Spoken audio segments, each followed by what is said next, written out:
is to be president of the United States one day.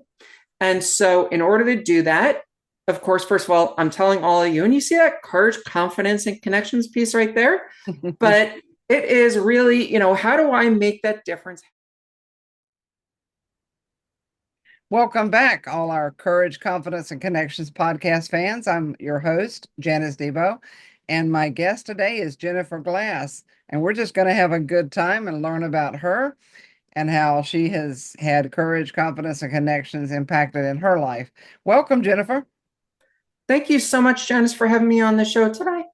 You are welcome. And you had me on yours, and I thought you'll be a great guest, and I want our fans to get to know you. So on that note, I'll let you just start talking about yourself, and we'll get into the business stuff towards the end. I like to do the personal stuff in the beginning. So tell our followers and fans and subscribers about you, a little bit about you. Sure. So, professionally about me, I am a business growth architect. I work with business owners, helping them figure out exactly what it is that they need to be doing in their business to be maximizing their leads, profits, and those opportunities. And I do that because I am seriously interested in making a major impact on our small business community. Eventually, and full disclosure, sharing it, because again, you can't have a dream without putting it out there for everyone to be holding you accountable to it. My goal is to be president of the United States one day. And so, in order to do that, of course, first of all, I'm telling all of you, and you see that courage, confidence, and connections piece right there.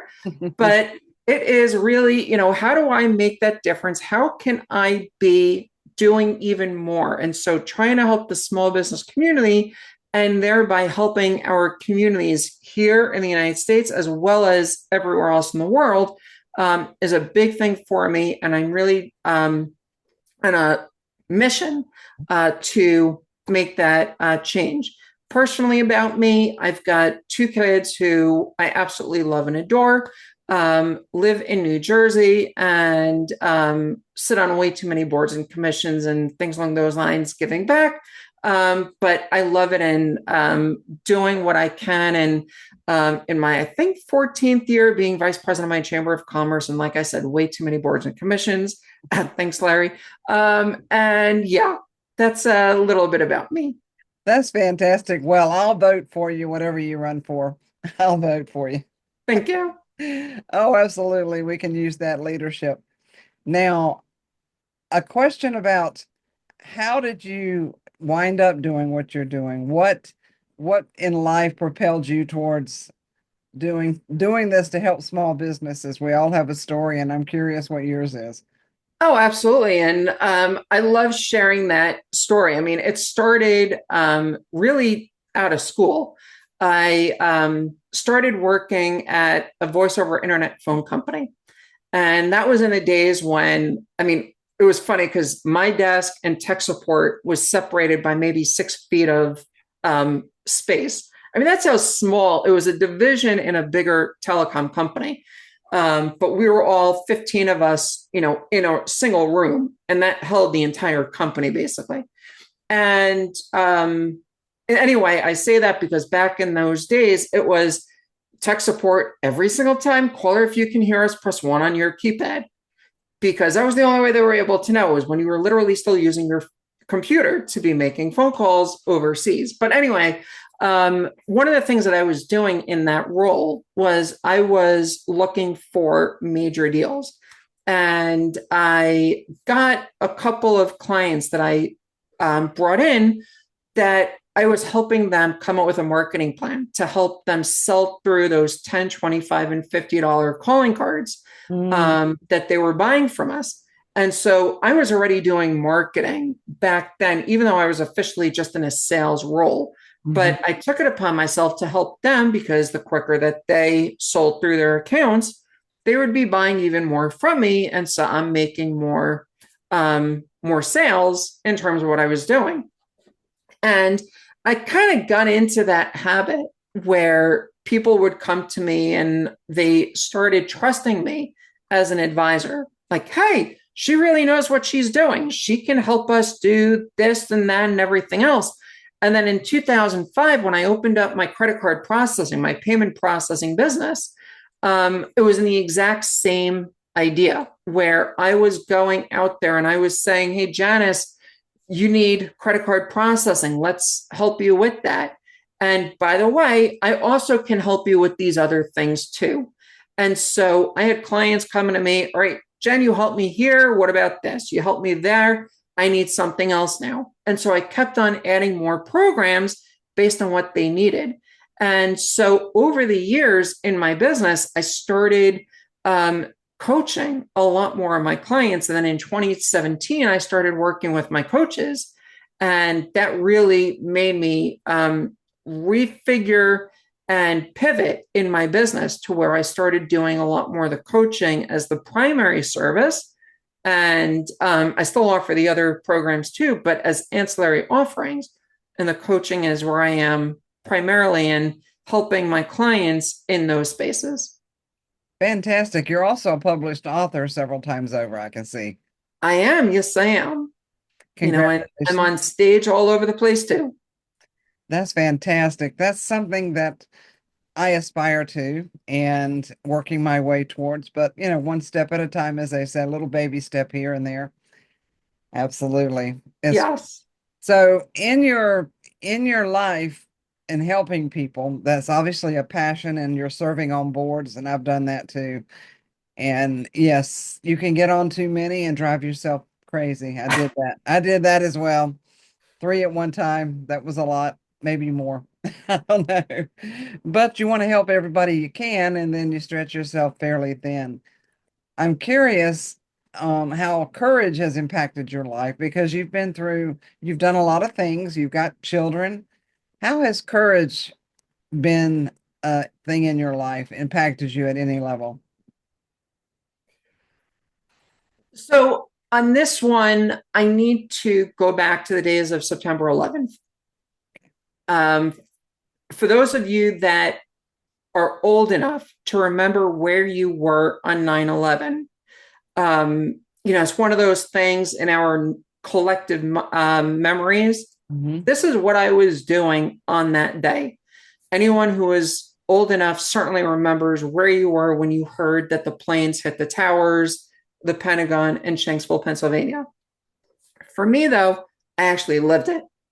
I was standing there on the corner of Wall Street and Broadway watching the buildings burn. I saw the plane fly into the first tower as I was on the bus going into New York City on the helix right outside of the Lincoln Tunnel.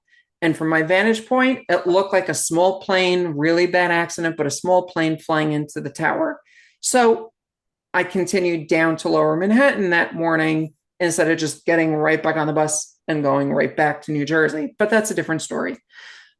Courage, though, was being in a position that in the immediate wake of 9/11 and going back downtown and getting up and out and going about my routine instead of letting the attackers overtake what I do and everything else about who I am.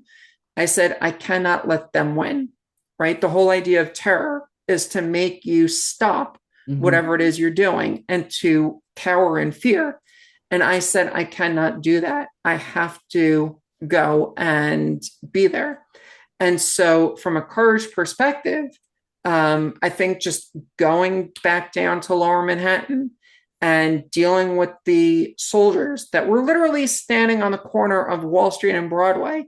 If you wanted to go anywhere near the stock exchange, because my company had two buildings, one on Broadway, one on Wall Street, and going between the two buildings, I had to pass by all those security checkpoints multiple times. And it's extremely weird when you've got tanks blocking the road and soldiers checking you as you're going anywhere in the area, especially here in the United States. It's not something that we're used to if you are a civilian. And so all of those ideas with what I was dealing with, that was, yeah. Wow. That not many people can say they've been there, done that on that note. Now, in your public speaking, Is that a topic that you discuss when you speak with your audiences? Honestly, no. I normally tend to not bring it up because it does certain times trigger my PTSD a little bit more than others. But yeah, That had to be shocking. I know where I was and I saw it on television because I was in North Carolina, of course. And even just watching it on television, it was surreal. And I can't even imagine being that close. It had to feel like a nightmare that you were watching right in front of you. I wouldn't even use the term nightmare. Um, I mean, I still remember getting out of the subway system. Um, I took that morning the train that let me out right outside of the stock exchange. Hmm. And coming out of the subway system and seeing everything that was lying on the street. From the when the plane hit the building, everything just shot out. And so I saw dolls that were sitting on the street. I saw kids' shoes sitting on the street. I mean, there must have been, you know, her suitcase that just went flying out and, probably was all her stuff. And I saw bearer bonds. If I would have picked up some of those papers, because they were in street name, prove it's not mine. Um, Oh, all sorts of things that I could have just, I mean, to this day, I still feel like I walked onto a movie set and not, that's- what it actually was. And it was one of the worst things. And then seeing people, you know, leaving the building, let's just say vertically, um, that was, I mean, the entire day was just extreme nerve wracking. But I'm sure. yeah, Wow. That's quite a story to tell. Maybe you can write a book sometime on about it. Unless you've already done that. yeah. I mean, if my therapist would tell me to try and do that as a cathartic exercise, but Mhm. yeah, No, I hear it. I know that writing memoirs, anything like that personally can be very traumatic. I'm dealt with it myself. So, when did you start speaking, doing a public speaking? How long have you been doing that? I have been speaking for quite some time already at this point. I actually got my start, interestingly enough, as a surrogate for political campaigns. Oh, And so very often politicians, they go out and they need people to talk on their behalf because hmm there's so many different events that are going on at any evening, and hmm there's only one of them. And so they need people to go out and speak on their behalf at different campaign events. And so I was going out for a couple of politicians and speaking on their behalf. And then for my own speaking, I started speaking on my own stuff probably about 20, was it 2012, I think, wow. is when I had my first presentation in a large room for my own business. But yeah, and since then, I mean, I've been all over the place. Well, that's fantastic. What do you speak on in your? So I have several different presentations that I do. I mean, when I first did my presentation in 2012, again, it was in the payment processing space, and my title of the presentation was "I just want to get paid. Why can't it be easy?" Hmm. Because I mean, hey, credit card processing, I'm getting paid, and why can't it be easy? Because God knows if you try and understand that market, there are so many fees and everything else. I just don't understand. Hmm. And it's amazing how many clients I have. They're like, I just don't understand why it isn't easier. Wow. And even to this day, of course, you can use, other third party systems and they make it slightly easier, but it's still at the end of the day, still confusing. What exactly am I paying? Why am I paying so much? And how can I make it even easier? And Yes. so that's why sometimes those third party systems aren't the greatest, but that's a separate point. But today, though, My primary presentation that I do is ditch the expensive ads, generate customers on demand without expensive marketing. Sorry, messed that up. Ditch the expensive marketing, generate customers on demand without expensive ads is the title of the presentation. I apologize for that. And that is where I go through what exactly it is that you are doing in your business, where we're spending so much on marketing, right? This talking head says advertise on Google. That guy says advertise on Facebook. That one says advertise on TikTok, and you got to be all over the place, and you got to be doing this and that and every. By the way, did you realize how quickly you can be talking before everything kind of starts getting completely lost? Mm-hmm. And then my keynote is to success equate to happiness. And that is really, a lot of companies, they want that kind of idea out there. Mm-hmm. What is success? Why are we all chasing it? What does it mean? And are we really happy in that? And so that is my keynote address. I think that's fantastic. I watched a good movie last night called No Shortcuts to Happiness. And have you seen that? It's one to watch. Yeah, I'll have to watch that. Thank you. You're welcome. I'm a movie buff, so I'm always referring people. If I got paid for all the times I referred things to people, I'd be doing pretty well. That's what I can. Yeah, But yeah. So that's a good one. And there are no shortcuts to happiness. We have to make that decision. So why don't you speak on happiness for a few moments? sure. So, one of the things that we're all trying to do is be happier. Hmm. And the problem is that way too many of us are too stuck on the idea of chasing after happiness instead of happiness coming to us. Hmm. We have to understand the difference between chasing and allowing it to happen.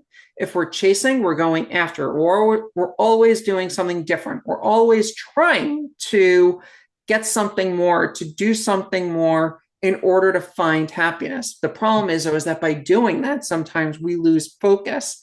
And because we're always in the action of going after happiness, we Hmm. don't seem to find it really easily, as opposed to letting it come to us where if we understand where we are and we can be present, we can be really in the moment, we can find ways to be happy.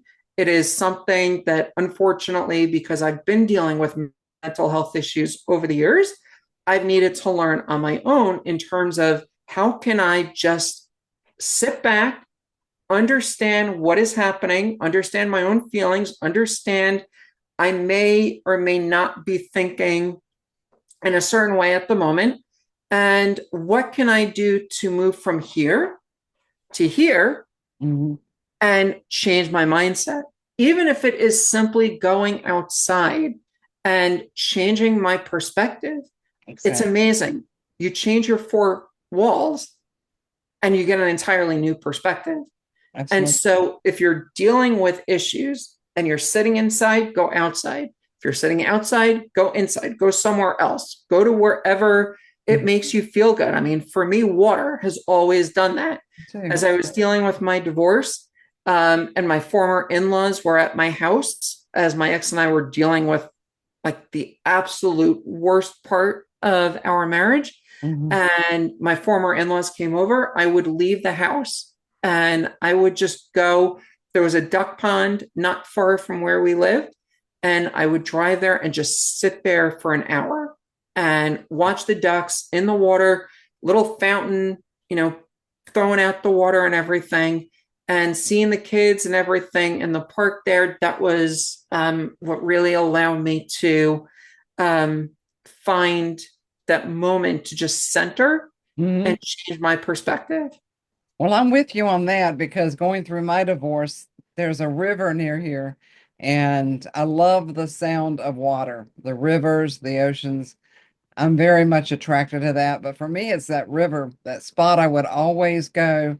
And even if I just sat in my car and rolled the windows down to hear the birds and the river, it took that perspective change to keep me from losing my mind, honestly, I think at times. And gratitude is something I've been doing a lot of reading on lately. And it does help me stay happier for sure, being grateful for what I have right now. How does that play into your particular type of public speaking? Do you bring up gratitude? Is that something that's impacted you? So I definitely bring up gratitude, but not in the same sense. But it is so important because I think it has been proven Mhm. that if you are in a state of being grateful, you cannot be in a state of depressed. It's just the two emotions Mhm. do not coexist together. They don't. They are polar opposites. And so if you are in that position, and I talk about this sometimes, but individually, Mhm. where you write down every morning three things that you're grateful for in a journal, Mhm. it tends to carry you through the day a lot better than if you don't. I Because agree. if you're not thinking about it, if you're not voicing it and putting it out there, it really changes things. I mean, one thing you can't see right now, but right on the other side of my computer, I've got a couple of vision boards. Mhm. And I have that on purpose sitting right there because I tend to look at it a couple of times a day. And it has be brave. Every obstacle makes you stronger. Um, if you can't stop thinking about it, don't stop working for it. Mhm. Destinations of our dreams, me time. Today's your opportunity to build a tomorrow you want. I mean, all of these different things are on that board. Awesome. And it's just that constant reminder, hey, stupid, pay attention. The world is sending you these messages. Oh yeah, absolutely. I do a digital or a vision board. I make my own little movies. So those are my vision boards. And I do the gratitude thing every morning, although I've exceeded the three. I've gone to 10 a day. And in the book that I was been reading lately called The Magic is really, I thought I was a very grateful person, Jennifer. I really did. Yet when I read this book, I went, oh my gosh, I'm not as grateful as I thought, because I started thinking about what if I didn't have eyes, or if my fingers, or things that are so taken for granted, our legs, our feet, our toes. I've got friends that have lost toes. Do you know how hard it is to walk without your big toe? It's very hard. And when I start thinking about those things, I just get overwhelmed with, oh my gosh, I'm so thankful that I have my toes when I get up to move, that kind of thing. Just the little things, things that seem little, but they're not, that we just don't think about. Yeah, until you miss it, you Mhm. don't realize Right. the value that you have. I mean, I'm dealing with issues right now with my shoulders, Mm, and it's amazing. You take movement in your shoulders for granted we do. until you can't. That's right. That's absolutely right. And not too long ago, I had that issue. My shoulder was hurting. It's gone now, but probably because I started practicing more gratitude and thanking it for being here for me. Because Absolutely, yes. people might think we're nuts, and that's okay. I can say that I pretty much am, but I live a happy life for the most part, and that's, don't wake me up. It's working. Yeah. Look, I'd rather be seen. What was it? Abe Lincoln said, I'd rather be seen as a fool than open my mouth and be revealed as one.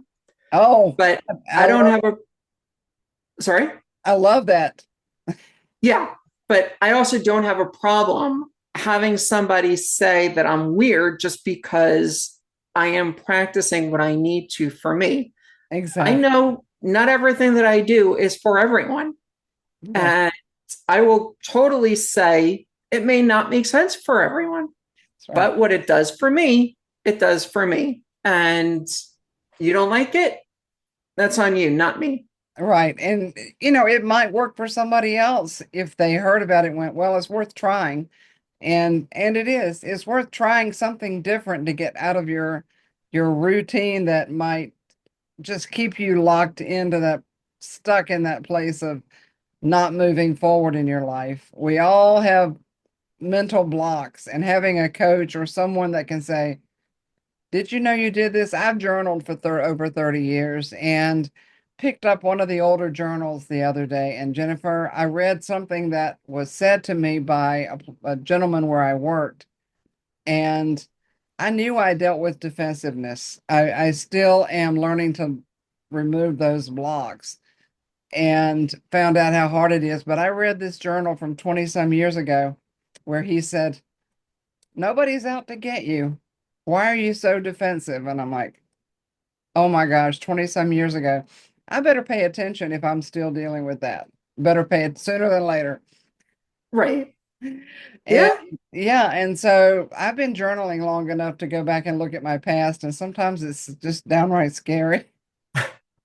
Oh, look, when we look back at the things that we've done, Hmm. and the way that we've been feeling in the past, and we look at it today, like you said, 20 years ago, where would I have been 20 years ago? The world was in a completely different place.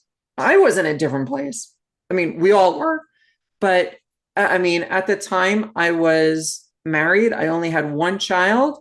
I was in a different job than what I'm doing today. I mean, completely different job. I was working at a university at the time. And I mean, so many different things about what we were doing and the fears and the thoughts and everything else that we're dealing with. And again, as you know, having a really young child, you're in a completely different space because your mind is, oh my God, she is driving me absolutely up a wall. Yes, she's still driving me up a wall, but for a very different reason. That's, you're dealing with a toddler Hmm. and a grown up. But yeah, Different, different craziness, right? yes, Yeah, and it helps to look back at your life, and that can induce gratitude. Like, I don't know how I made it through some of the stuff I went through, and I hope for the sake of our audience that they can take hope in that because I never saw myself doing what I'm doing now. I had a slight vision, but things have come across my path that I would have never expected. But yet everything I've been through and done has brought me to this point, and I can be grateful even in the face of difficult circumstances today. I go, okay, I made it through worse. This is, absolutely. Janice, let me ask you, is it okay if I walk your listeners through an exercise to help them with this? please do. That would be fantastic. And can I lead it with you? Yes. Okay. So, what I want everyone to do is I want you to please close your eyes.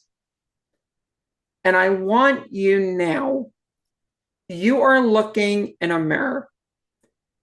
The person staring back at you in the mirror is you, but 90 years old, or whatever advanced age that might be. And what I want you to be thinking about is, who is this person? I'm Mm. not saying who will this person be.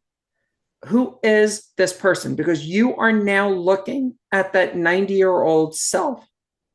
And I want you to think about, who is she? Who is he? What has he or she done? What is he or she known for? What are you doing right now when you're 90 years old? Those kinds of thoughts are so incredible. And the reason it's incredible is because the subconscious mind cannot tell the difference between what it sees and reality. And so when you're creating this version of yourself at 90 years old, you're now already starting to create where the brain has to go to when you are 90. So, Janice, let me ask you, who is Janice at 90 years old? And don't tell me you got wrinkles and saggy boobs and that kind of stuff. Who is Janice? Oh, a best-selling author. I see myself still writing and publishing my work, and that I can see myself doing for the rest of my life and making a difference, leaving my legacy in writing is where I see myself. Okay. And what are you known for other than being a best-selling author and writing? Encouraging people. And what kind of results has that had for you? I get letters all the time and emails and responses from people who were in impossible circumstances and they reached out because they knew I made it through some impossible circumstances and they were encouraged that they could do the same. Okay. And in your community, what do folks in your community think about you? They all come to me to find out how to get help with different things. Who do I know and what can they do? I'm known for my being well connected in that space. Okay. So you can open up your eyes. And what you did there was you started creating that image. And the more that you can cement that by doing it over and over, Hmm. you're creating neural pathways in your brain that is going to make you at 90 years old or whatever advanced age that was, get there. And the reason it's so important is it, and it's really funny how it happens, but when you think consciously you want to zig, your brain, when you do it enough times, starts zagging Hmm. because you can't get here if you're going this way. So the brain has to go woo and make it right back to where you're going. You know, Hmm. you got to take that Yui sometimes to get to where you're trying to go. And so the more that you are clearly going in the direction that the brain now is seeing as the ultimate destination, that becomes so important. So for me, you know, my 90-year-old self vision, I'm a two-term former US president, surrounded by my family and friends. I'm still on the speaker circuit, very philanthropically involved, still involved with many different causes, and can walk, chew gum at the same time. You know, all of my senses and wit and everything is still there. And I am very much out there in the community doing what I can to benefit humanity. And I know this because, like I said, I've done this so many times. I know exactly where I am. And I've seen how my brain has moved me when I've started going one way.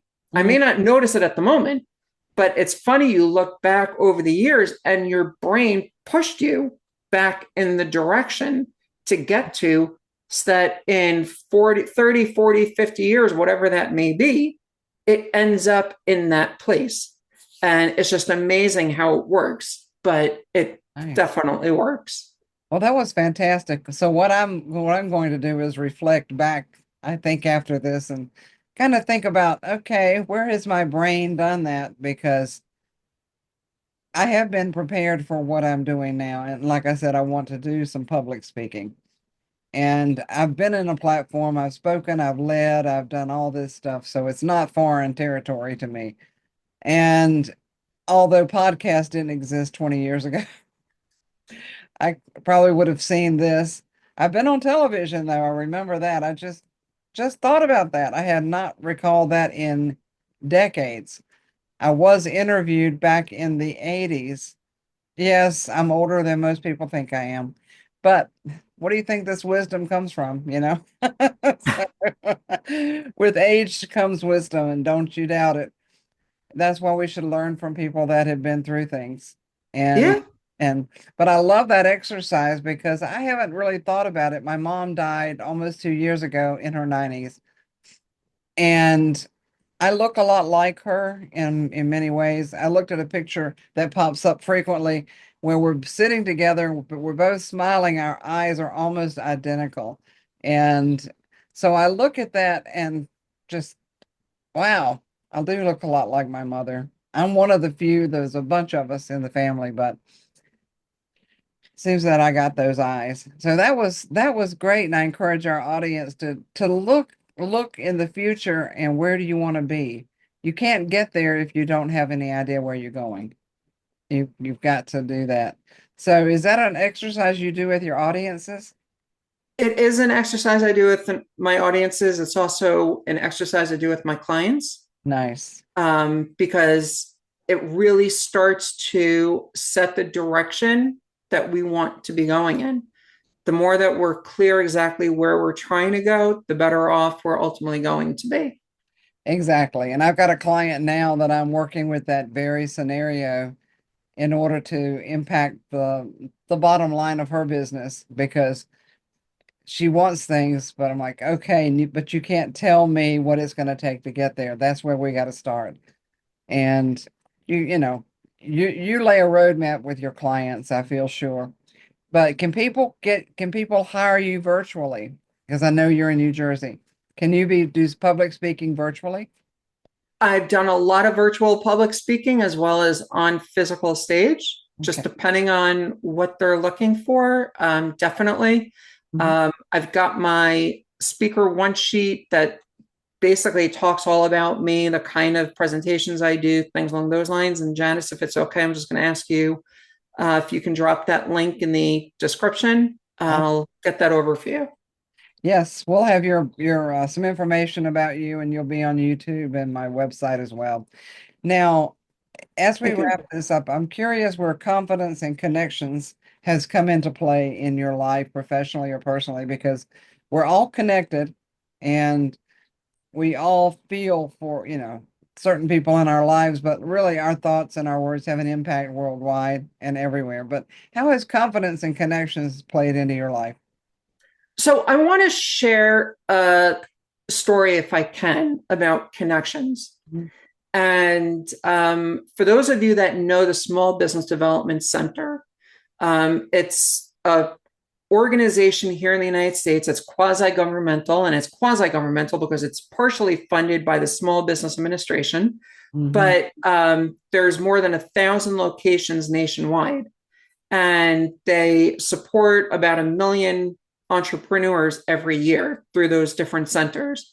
And what's incredible about the Small Business Development Center is that most of the stuff they do without charging you.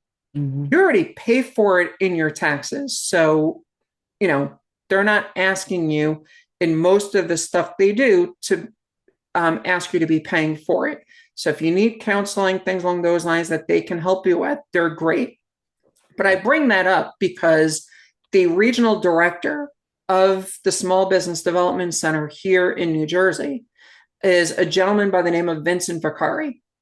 Vince and I are really good friends at this point. And we're so good friends that when I was out in Vegas 13 times, by the way, in 2018 speaking, but we're not going there.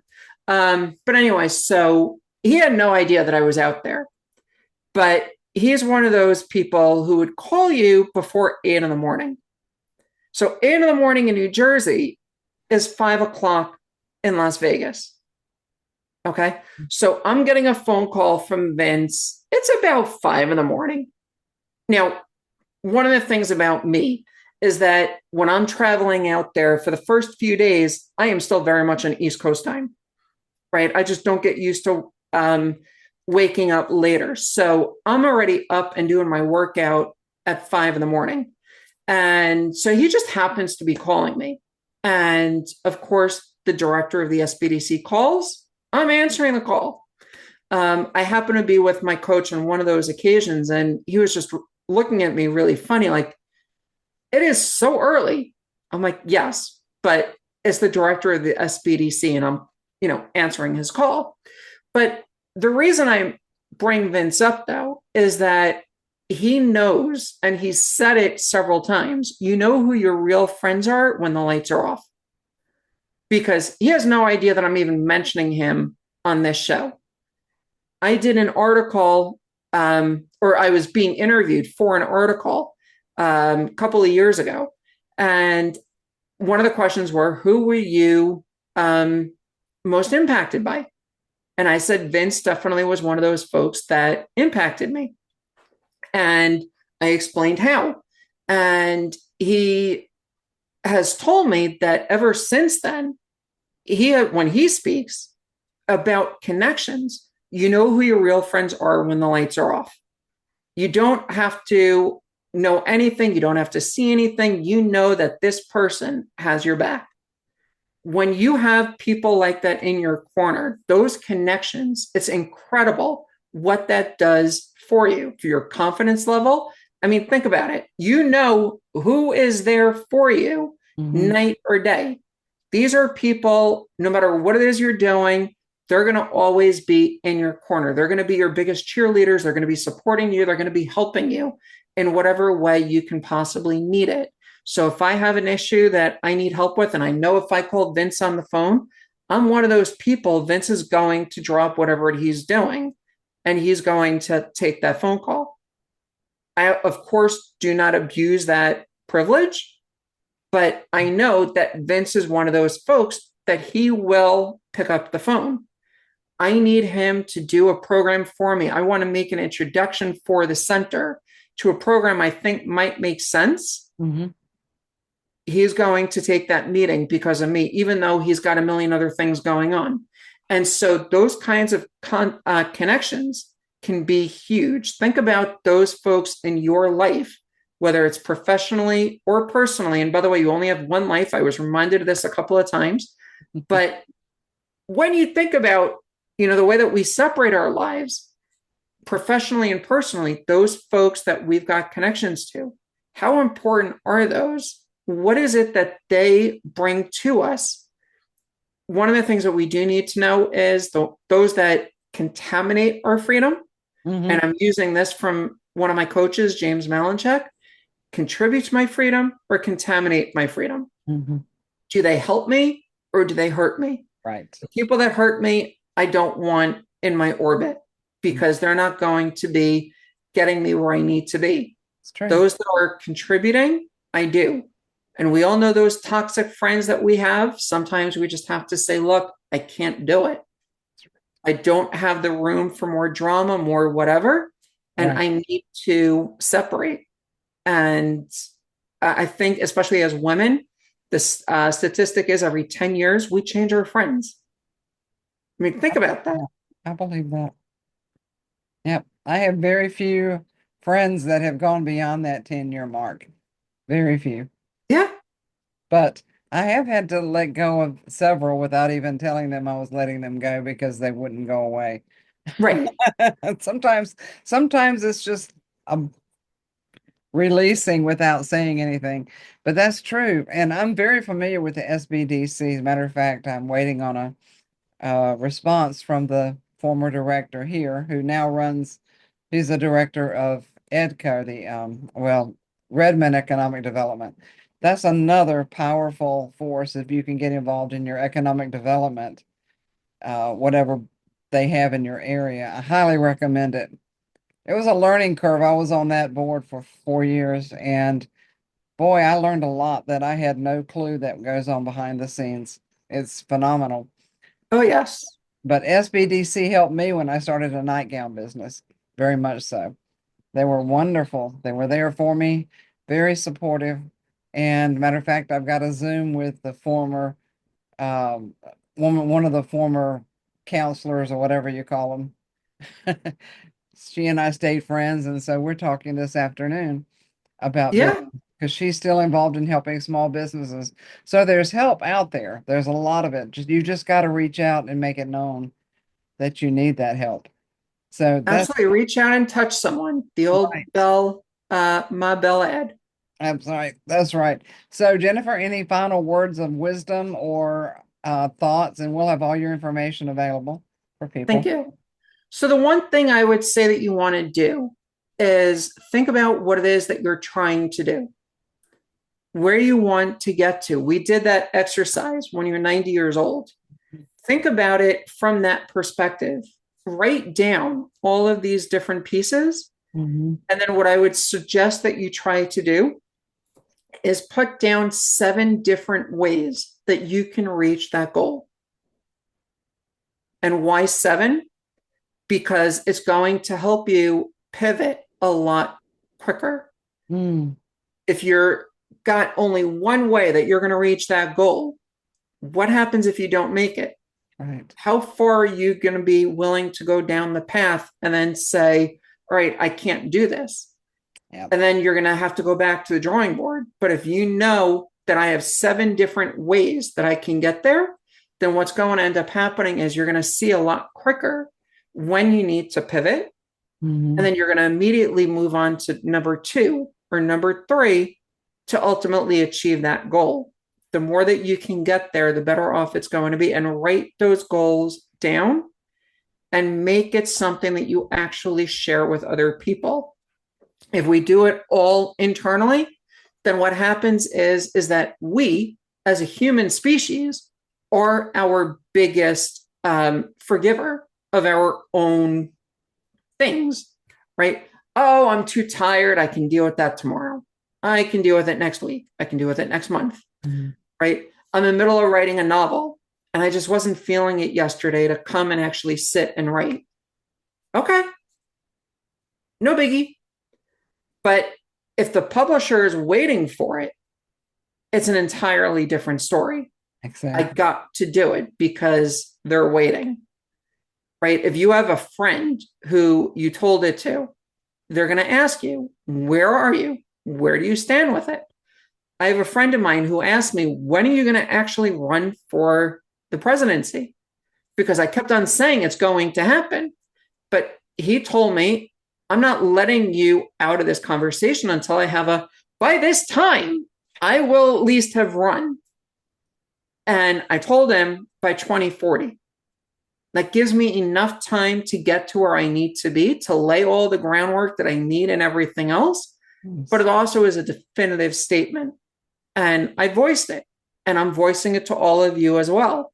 Yes, you are. This is exactly what I am trying to do. And what I'm saying to get there, you need to do it. You need to hold other people to hold you accountable and go from there. Fantastic. And we've got a whole world out there that can hold you accountable now. Absolutely. That's what it's about. And the world heard me say what I said too. So I'm going to be held accountable as well. I like the 7 ways to get there, and I'll work on that myself. But thank you so much, Jennifer. I hope this has been fun for you because it's been fun for me. And Absolutely, Janice. Thank you so much. and thank you to our audience. Look for this more podcast or to come. I'm always on a track, and I will see you guys next time with another guest that will bring more enlightenment to help you out. Bye bye for now.